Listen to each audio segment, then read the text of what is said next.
தளபதி Vijay ஃபேன்ஸ்லாம் waste தற்கூறிங்க. தளபதி விஜய் ஃபேன்ஸ்லாம் எப்படி zombie மாரி மேல குதிக்கிறாங்க. இவங்கள வச்சுட்டு எப்படி 2026 சட்டமன்ற தேர்தல்ல தளபதி வின் பண்ண போறாங்க. அப்படி இப்படின்னு பல கேள்விகள், பல விமர்சனங்கள் தளபதி மீதும், தமிழக வெற்றி கழக நிர்வாகிகள் மீதும். ஆனா, நேத்து நடந்த ஒரு சம்பவத்த சொன்னா கண்டிப்பா வாவ்! இந்த மாதிரி தான் நிர்வாகிகள் தமிழக வெற்றி கழகத்துக்கு செயல்படுகிறார்களா? இவங்க ஆட்சியில் உட்கார்ந்தா தமிழக மக்களுக்கு எவ்வளோ ப்ராப்பரான அட்மினிஸ்ட்ரேஷன் கிடைக்கும் அப்படிங்கிற தாட் இந்த ஒரு சம்பவம் மூலமாகவே உங்களுக்கு தெரியும். டீட்டெயிலாக பேசலாம். கண்டிப்பாக ஒவ்வொரு மக்களுக்கும் இம்பார்ட்டண்டான வீடியோவாக தான் இருக்கும். அதாவது நேற்று தளபதி விஜய் அவர்கள் மதுரைக்கு வந்திருந்தாங்க. கொடைக்கானல் வழியாக தன்னோட ஷூட்டிங்க்கு சென்றிருந்தாங்க. தளபதி விஜய் அவர்கள் தமிழக வெற்றி கழகத்துக்காக வரல. அவர் ஜனநாயகம் திரைப்படத்தோட ஷூட்டிங்க்கு போவோம் அப்படின்னு சொல்லிட்டு வந்தாங்க. ஃபர்ஸ்ட் டைம் தளபதி விஜய் அவர்கள் ப்ரெஸ் மீட் கொடுத்தாங்க.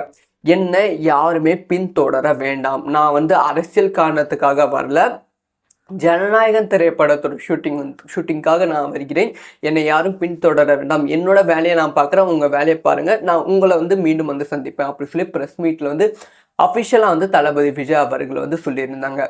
ஆனால் அதுக்கப்புறம் நடந்த சம்பவம் தான் ரசிகர்களுக்குள்ள மக்களுக்கு தமிழக வெற்றி கழகம் வாவ் அப்படின்னு சொல்லி எனக்கு பர்சனலாக தோணுச்சு. தளபதி விஜய் அவர்கள் ரோட் ஷோ நடத்துகிற மாதிரி பிளான் கிடையவே கிடையாது. நார்மலாக தான் வந்தாங்க. ஆனால் அந்த இடத்துல மதுரையில் எக்கச்சக்கமான மக்கள் தமிழக வெற்றி கழக நிர்வாகிகள் தளபதியை பார்க்கணும் அப்படின்னு சொல்லி அவ்வளோ ஆவலோடு இருந்தாங்க. தளபதி விஜய் நினச்சிருந்தா அந்த இடத்துல வெளியே வராமல் அப்படியே கார் மூலமாகவே அப்படியே போயிருக்கலாம். கொடைக்கானல் ரோட் ஷோ நடத்திருக்க தேவையில்லை. ஆனால் ரோட் ஷோ நடத்துவதற்கான காரணம் என்னென்னா, அந்த 1 நாளில் தமிழக வெற்றி கழகம் மதுரை நிர்வாகிகள், மதுரை மாவட்ட செயலாளர்களோட நிர்வாகிகள் பல பேர் இருந்தாங்க. அப்போ அந்த 1 நாளில் பர்மிஷன் வாங்கினாங்க. இதுக்கு முன்பு, அதாவது கரெக்டாக தளபதி விஜய் அவர்கள் ப்ரெஸ் மீட்டுக்கு முன்பு அஃபிஷியலாக மதுரை ஆணையம் காவல் ஆணையம் ஒரு ப்ரெஸ் ரிலீஸ் ரிலீஸ் பண்ணியிருந்தாங்க. அனுமதி வாங்கலை, அதனால் ரோட் ஷோ நடத்தக்கூடாது, ரோட் ஷோ நடத்தினா உங்கள் மேலே நடவடிக்கை எடுக்கப்படும் அப்படிங்கிற ஒரு அறிக்கை ரிலீஸ் பண்ணியிருந்தாங்க. ஆனால் அடுத்த 1 நாள் தமிழக வெற்றி கழக நிர்வாகிகள் வெயிட் பண்ணுறாங்க, மக்கள் வெயிட் பண்ணுறாங்க, கண்டிப்பாக ரோட் ஷோ நடத்தியே ஆகணும் அப்படின்னு சொல்லி 1 நாள் அனுமதி வாங்கினாங்க. ப்ராப்பரான அனுமதியோட தளபதி விஜய் அவர்கள் ரோட் ஷோ நடத்தி முடிச்சாங்க. இதில் ஒரு விஷயம் கிளியராக புரிஞ்சுக்கோங்க. அந்த அனுமதி வித்தின் 1 நாள், அதாவது தளபதி விஜய் அவர்கள் மதுரைக்கு ஃப்ளைட் ஏறிட்டு அப்புறமா வாங்கப்பட்ட அனுமதி. அந்த இடத்துல புசி ஆனந்த் கிடையாது, தளபதி விஜய் அவர்கள் கிடையாது, எந்த வக்கீல் பெரிய ஆளு கிடையாது. தளபதி விஜய் அவர்கள் தேர்ந்தெடுத்த தமிழக வெற்றி கழக மதுரை மாவட்ட செயலாளர்கள் மட்டுமே இருக்காங்க, மதுரை மாவட்ட தலைவர்கள் மட்டுமே இருக்காங்க. அவங்க தான் அனுமதி வாங்கியது. அது மட்டும் இல்லாமல் தளபதி அவ்வளோ சேஃபாக கூப்பிட்டு போனது தமிழக வெற்றி கழக மதுரை மாவட்ட நிர்வாகிகளும் மதுரை மாவட்ட செயலாளர்கள் தான். இப்போ புரியுதா ஏன் தளபதி விஜய் அவர்களோட பசங்க எப்படி இருக்காங்கன்னு? அவர் செலக்ட் பண்ண மதுரை மாவட்ட நிர்வாகிகள் அவ்வளோ ப்ராப்பராக செயல்பட்டு இருக்காங்க. இது மதுரையில் மட்டும் இல்லாமல் ஒவ்வொரு இடத்துலையும் நடக்க போகிறது. இதையும் தாண்டி இன்னொரு கூஸ்பம்ஸான மூமெண்ட் நடந்தது. அதாவது நேற்று மதுரைக்கு ஒரு டிஎம்கே மினிஸ்டர்ஸ் வர மாதிரி இருந்தாங்க. அவங்களுக்கு வரவேற்பதற்காக 200 கொடுத்து மக்களை கூப்பிட்டு வச்சுருந்தாங்க. அந்த சமயத்தில் தான் தளபதி விஜய் அவர்கள் வந்தாங்க, என்ட்ரி கொடுத்தாங்க. அந்த 200 கூப்பிட்டு திமுக கொடியை புடிச்சு நின்றவங்க தளபதி வர்றதை பார்த்து தளபதி பக்கம் போய் தளபதியை பார்க்க வந்துட்டாங்க டிஎம்கே கொடியோட. அது மட்டும் இல்லாமல் அந்த எம்எல்ஏ வரும்போது டிஎம்கே கொடி பிடிச்சி யாருமே நிற்கல, தமிழக வெற்றி கழகம் கொடியை பிடிச்சிட்டு அந்த டிஎம்கே காரில் அந்த கொடி பறக்குது. அப்போ தமிழக வெற்றி கழக நிர்வாகிகள் டிவிகேன்னு கட்டுறாங்க. இந்த மாதிரி ஒரு சம்பவம் என்னோட எதிரிக்கு கூட நடக்கக்கூடாது. அந்த மாதிரி ஒரு சம்பவம் தான் டிஎம்கேக்கு நேற்று நடந்திருக்கு. ரியலி நேற்று நடந்த விஷயம் ஒரு ப்ராப்பரான ஒரு அரசாங்கம் எப்படி செயல்பட்டால் எப்படி நல்லா இருக்குமோ தமிழக வெற்றி கழகம் அந்த மாதிரி செயல்பட்டு இருக்காங்க. தளபதி தேர்ந்தெடுத்தவர்கள் ஒருத்தருமே தவறானவர்கள் இல்லை அப்படிங்கிற விஷயம் நேற்று மதுரையில் நடந்திருக்கு. இது ஒவ்வொரு ஊரையும் தளபதி விஜய் ஃபேன்ஸ்லாம் வேஸ்ட்டு தற்கூறிங்க. தளபதி விஜய் ஃபேன்ஸ்லாம் எப்படி ஜாம்பி மாதிரி மேலே குதிக்கிறாங்க. இவங்கள வச்சுட்டு எப்படி 2026 சட்டமன்ற தேர்தலில் தளபதி வின் பண்ண போகிறாங்க. அப்படி இப்படின்னு பல கேள்விகள், பல விமர்சனங்கள் தளபதி மீதும், தமிழக வெற்றி கழக நிர்வாகிகள் மீதும். ஆனால் நேற்று நடந்த ஒரு சம்பவத்தை சொன்னால் கண்டிப்பாக வாவ்! இந்த மாதிரி தான் நிர்வாகிகள் வந்து தமிழக வெற்றி கழகத்துக்கு செயல்படுகிறார்களா? இவங்க வந்து ஆட்சியில் வந்து உட்கார்ந்தா தமிழக மக்களுக்கு எவ்வளோ ப்ராப்பரான அட்மினிஸ்ட்ரேஷன் கிடைக்கும் அப்படிங்கிற தாட் வந்து இந்த ஒரு சம்பவம் மூலமாகவே உங்களுக்கு வந்து தெரியும். டீட்டெயிலாக பேசலாம். கண்டிப்பாக ஒவ்வொரு மக்களுக்கும் இம்பார்ட்டண்டான வீடியோவாக தான் இருக்கும்.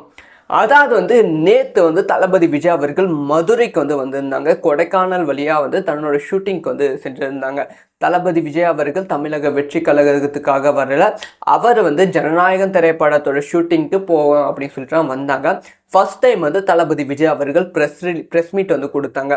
என்னை யாருமே பின்தொடர வேண்டாம், நான் வந்து அரசியல் காரணத்துக்காக வரல, ஜனநாயகம் திரைப்படத்தோட ஷூட்டிங்காக நான் வருகிறேன், என்னை யாரும் பின்தொடர வேண்டாம், என்னோட வேலையை நான் பார்க்குறேன், உங்கள் வேலையை பாருங்கள், நான் உங்களை வந்து மீண்டும் வந்து சந்திப்பேன் அப்படி சொல்லி ப்ரெஸ் மீட்டில் வந்து அஃபிஷியலாக வந்து தளபதி விஜய் அவர்கள் வந்து சொல்லியிருந்தாங்க. ஆனால் அதுக்கப்புறம் நடந்த சம்பவம் தான் ரசிகர்களுக்குள்ள மக்களுக்கு வந்து தமிழக வெற்றி கழகம் வாவ் அப்படின்னு சொல்லி எனக்கு வந்து பர்சனலாக வந்து தோணுச்சு. தளபதி விஜய் அவர்கள் ரோட் ஷோ நடத்துகிற மாதிரி பிளான் வந்து கிடையவே கிடையாது, நார்மலாக தான் வந்தாங்க. ஆனால் வந்து அந்த இடத்துல மதுரையில் வந்து எக்கச்சக்கமான மக்கள் வந்து தமிழக வெற்றி கழக நிர்வாகிகள் தளபதியை பார்க்கணும் அப்படின்னு சொல்லி அவ்வளோ ஆவலோடு இருந்தாங்க. தளபதி விஜய் நினச்சிருந்தா அந்த இடத்துல வெளியே வராமல் அப்படியே கார் மூலமாகவே அப்படியே போயிருக்கலாம் கொடைக்கானல். ரோட் ஷோ நடத்திருக்க தேவையில்லை. ஆனால் ரோட் ஷோ நடத்துவதற்கான காரணம் என்னென்னா, அந்த 1 நாளில் வந்து தமிழக வெற்றி கழகம் மதுரை நிர்வாகிகள், மதுரை மாவட்ட செயலாளர்களோட நிர்வாகிகள் பல பேர் வந்து இருந்தாங்க. அப்போ வந்து அந்த 1 நாளில் வந்து பர்மிஷன் வாங்கினாங்க. இதுக்கு முன்பு, அதாவது கரெக்டாக வந்து தளபதி விஜய் அவர்கள் ப்ரெஸ் மீட்டுக்கு முன்பு வந்து அஃபிஷியலாக வந்து மதுரை ஆணையம் வந்து காவல் ஆணையம் ஒரு ப்ரெஸ் ரிலீஸ் வந்து ரிலீஸ் பண்ணியிருந்தாங்க. அனுமதி வாங்கலை, அதனால் ரோட் ஷோ வந்து நடத்தக்கூடாது, ரோட் ஷோ நடத்தினா உங்கள் மேலே வந்து நடவடிக்கை எடுக்கப்படும் அப்படிங்கிற ஒரு அறிக்கை வந்து ரிலீஸ் பண்ணியிருந்தாங்க. ஆனால் அடுத்த 1 நாள் வந்து தமிழக வெற்றி கழக நிர்வாகிகள் வெயிட் பண்ணுறாங்க, மக்கள் வெயிட் பண்ணுறாங்க, கண்டிப்பாக ரோட் ஷோ நடத்தியே ஆகணும் அப்படின்னு சொல்லி 1 நாள் வந்து அனுமதி வந்து வாங்கினாங்க. ப்ராப்பரான அனுமதியோட தளபதி விஜய் அவர்கள் ரோட் ஷோ வந்து நடத்தி முடித்தாங்க. இதில் வந்து ஒரு விஷயம் கிளியராக புரிஞ்சுக்கோங்க. அந்த அனுமதி வந்து வித்தின் 1 நாள், அதாவது தளபதி விஜய் அவர்கள் மதுரைக்கு ஃப்ளைட் ஏறிட்டு அப்புறமா வந்து வாங்கப்பட்ட அனுமதி. அந்த இடத்துல வந்து புசி ஆனந்த் கிடையாது, தளபதி விஜய் அவர்கள் கிடையாது, எந்த வக்கீல் பெரிய ஆளு கிடையாது.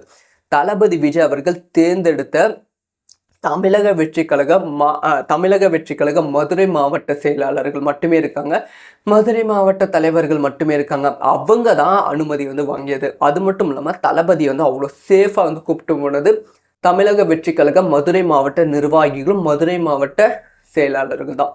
இப்போ புரியுதா ஏன் வந்து தளபதி விஜய் அவர்களோட பசங்க வந்து எப்படி இருக்காங்கன்னு? அவர் செலக்ட் பண்ண மதுரை மாவட்ட நிர்வாகிகள் அவ்வளோ ப்ராப்பராக வந்து செயல்பட்டு இருக்காங்க. இது மதுரையில் மட்டும் இல்லாமல் ஒவ்வொரு இடத்துலையும் நடக்க போகிறது. இதையும் தாண்டி இன்னொரு கூஸ்பம்ஸான மூமெண்ட் வந்து நடந்தது. அதாவது நேற்று வந்து மதுரைக்கு வந்து ஒரு டிஎம்கே மினிஸ்டர்ஸ் வந்து வர மாதிரி இருந்தாங்க. அவங்களுக்கு வந்து வரவேற்பதற்காக வந்து 200 ரூபாய் கொடுத்து மக்களை வந்து கூப்பிட்டு வந்து வச்சுருந்தாங்க. அந்த சமயத்தில் தான் தளபதி விஜய் அவர்கள் வந்தாங்க, என்ட்ரி கொடுத்தாங்க. அந்த 200 ரூபாய் கூப்பிட்டு வந்து திமுக கொடியை புடிச்சு நின்றவங்க தளபதி வர்றதை பார்த்து தளபதி பக்கம் போய் தளபதியை பார்க்க வந்துட்டாங்க டிஎம்கே கொடியோட. அது மட்டும் இல்லாமல் அந்த எம்எல்ஏ வரும்போது டிஎம்கே கொடி பிடிச்சி யாருமே நிற்கல, தமிழக வெற்றி கழகம் கொடியை பிடிச்சிட்டு அந்த டிஎம்கே காரில் அந்த கொடி பறக்குது. அப்போ வந்து தமிழக வெற்றி கழக நிர்வாகிகள் டிவிகேன்னு கட்டுறாங்க.